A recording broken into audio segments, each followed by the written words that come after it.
Greetings, my name is Andy Ternay. On Sunday, February 11th, I entered a local restaurant wearing a controversial t-shirt. This shirt and my commentary about the experience of wearing it have gone viral. I must clarify that I do not literally advocate what the shirt says. I have no intention of having sex with President Donald Trump, the people who voted for him, or any of the racist alt-right. The shirt I wore was offensive. I downplayed to myself the reaction it would receive. Yet its crude words encompass the visceral disgust I feel both for this president and many of his followers. From the moment candidate Trump mocked a disabled reporter on a public stage, I detested this con artist who became president. As a parent, the word on my shirt is offensive, but it is far, far less offensive than the occasions when I have had to sit down with my daughter and explain what it means to grab a woman by the vagina without her consent, an admission of sexual assault perpetrated by a predator who casually admitted that his wealth allowed him to do so without consequence.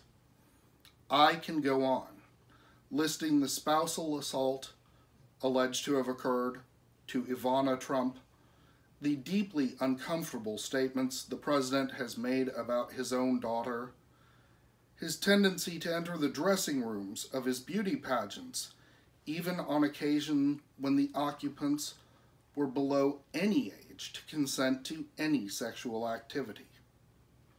But we already know our president regards women as little more than props and accessories for his ego and his sexual gratification. So enough about the narcissist in the White House.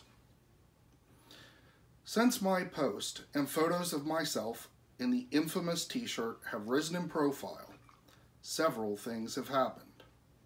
I have received the expected death threats. More surprising has been the literally overwhelming and unending stream of support. Most heartbreaking are the reactions of African Americans, lesbian, gay, bisexual, transgender individuals, immigrants, and Muslims. I have gotten dozens upon dozens of messages which essentially have said, "Thank you for doing this. It means so much to see a white man standing publicly with us." Before I go further, I want to tell you a little bit about my background. My mother's father, an American citizen of German ethnic origin, serving in the United States Army, died in Saint-Lô, France, in 1944, killed by Nazis. My father's father took his Protestant sons to Catholic church, Jewish temple, and Muslim mosque on occasion. When asked why they had to go, he told his sons, "You need to know God's other children."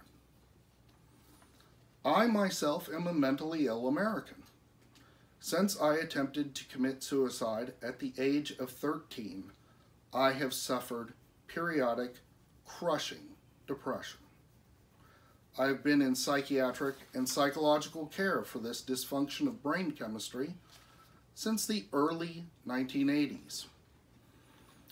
Despite the fact that I look like a perfectly healthy, normal white dude, I have always felt that I do not quite fit in and do not belong. I believe that these things, combined with a deep spiritual faith in some kind of loving and caring higher power I cannot define or comprehend, I was given the grace to identify with those who are different, who don't fit in, and who tend to get shoved to the side. As a result of this, and because I believe I must be an example to my child that there is a right and a wrong, and racism, misogyny, and bigotry are always wrong, I feel compelled to speak out against these evils. I hope I will be called a social justice warrior. In my mind, that means I will attempt to follow President Jimmy Carter, a true disciple of Christ in the modern world, Jane Goodall, an icon of science and of kindness, Rosa Parks, a lifelong activist for equality, Malala Yousafzai, a Muslim who defies the childish caricatures portrayed in our media, and Colin Kaepernick, who sacrificed his career to support justice for all. I am an absolute moral and ethical pygmy compared to those individuals, but they are all examples of the path I want to walk. For I truly believe that this wonderful nation of immigrants, including the slaves who were brought here without their consent, is at its best when there is a seat for everyone of every background at the table. And I believe that my job as a citizen and a human is to work to ensure that the table is large enough for everyone.